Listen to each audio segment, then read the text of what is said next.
Doctor Sivanthi Adithanar college of physical education Tiruchendur இந்த ஆண்டிற்கான admission நடைபெறுகிறது. பிரதமர் மோடியின் பயண திட்டத்தின் குறித்து மேலும் விவரங்களை வழங்க இணைகிறார் நமது செய்தியாளர் ராஜேந்திர பிரசாத். வணக்கம் ராஜேந்திர பிரசாத். இந்த நிகழ்ச்சியை முடித்த பிரதமர் மோடி சாலை மார்க்கமாக செல்லவிருக்கிறாரா இல்ல ஹெலிகாப்டர் மூலமாக செல்லவிருக்கிறாரா? அவருடைய பயண திட்டம் குறித்தான விவரங்கள் என்ன? வணக்கம். அதாவது இன்றைய தினம் 3வது நாள் தியானத்தை முடித்த பிரதமர் நரேந்திர மோடி விவேகானந்த மண்டபத்திலிருந்து தற்போது அருகில் இருக்கக்கூடிய திருவள்ளுவர் சிலைக்கு சென்று அங்கு அவர் பாரதத்தில் மலர் தூவி மரியாதை செய்கிறார். அதனைத் தொடர்ந்து அவருக்காக ஒதுக்கப்பட்டுள்ள தனி படகு மூலம் ஹெலிகாப்டர் தளத்தில் அதாவது விருந்தினர் மாளிகைக்கு வரக்கூடிய பிரதமர் மோடி முதற்கட்டமாக அவர் கடந்த முறை அதாவது முதல் நாள் இங்கு ஹெலிகாப்டர் வந்திருந்தார். அதே போன்று தற்போது வரை ஹெலிகாப்டரில் தான் திருவனந்தபுரம் செல்வதற்காக ஏற்பாடுகள் செய்யப்பட்டிருந்தன.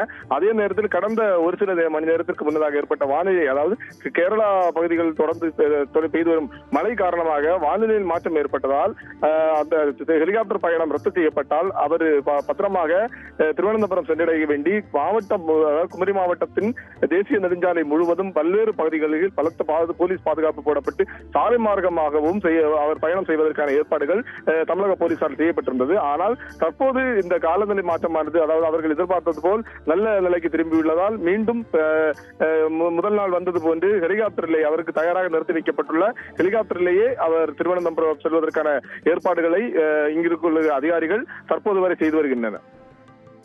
வானிலை நிலவரங்கள் அங்க சரியாக உள்ளதா? ஹெலிகாப்டரில் செல்வதற்கான ஏற்பாடுகள் செய்யப்பட்டிருக்கின்றனவா? அது குறித்தான விவரங்கள். ஆமாம், அதாவது வானிலை நிலவரம் குறிப்பிட்டுள்ளபடி தற்போது இங்குள்ள நிலவரம் என்பது நார்மலாகவே உள்ளது. நல்ல வெயில் அடித்துக் கொண்டுதான் இருக்கிறது. அதன் காரணத்தினால் இங்கிருந்து ஹெலிகாப்டர் பறப்பதற்கான எந்த விதமான தடையும் இல்லாத காரணத்தினால் அது ஹெலிகாப்டரிலே செல்வதற்கான ஏற்பாடுகள் தான் தற்போது வரை நடைபெற்று வருகிறது. பிரதமர் மோடி பயண திட்டத்தில் பிரதமர் மோடியுடன் வேறு யாரும் செல்வதற்கு வாய்ப்புகள் ஏதேனும் உள்ளதா? அது குறித்தான விவரங்கள்.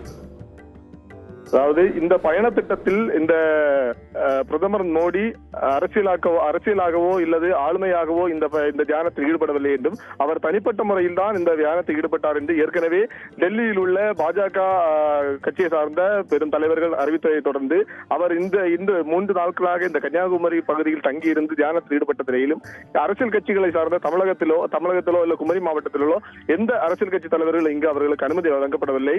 முதல் நாள் அவரை வரவேற்பதற்காக தற்போதைய குமரி பாராளுமன்ற வேட்பாளர் பொன் ராதாகிருஷ்ணன் வந்திருந்தார். அவருக்கும் அனுமதி மறுக்கப்பட்டிருந்தது. அதனைத் தொடர்ந்து அவர் திரும்பி சென்றிருந்தார். அதே நேரத்தில் இதுவரையிலும் எந்த விதமான அரசியல் கட்சி தலைவர்களோ மாநில தலைவர்களோ யாரும் இந்த பகுதியில் வராதனால் அவர் மட்டும்தான் இங்கிருந்து வந்தது போன்று திரும்பி செல்வார் என்று எதிர்பார்க்கப்படுகிறது. உங்கள் விவரங்களுக்கு நன்றி Rajendra Prasad. Doctor Sivanthi Adithanar college of physical education Tiruchendur admission என்கொயரிக்கு கீழே உள்ள லிங்கை கிளிக் செய்யவும்.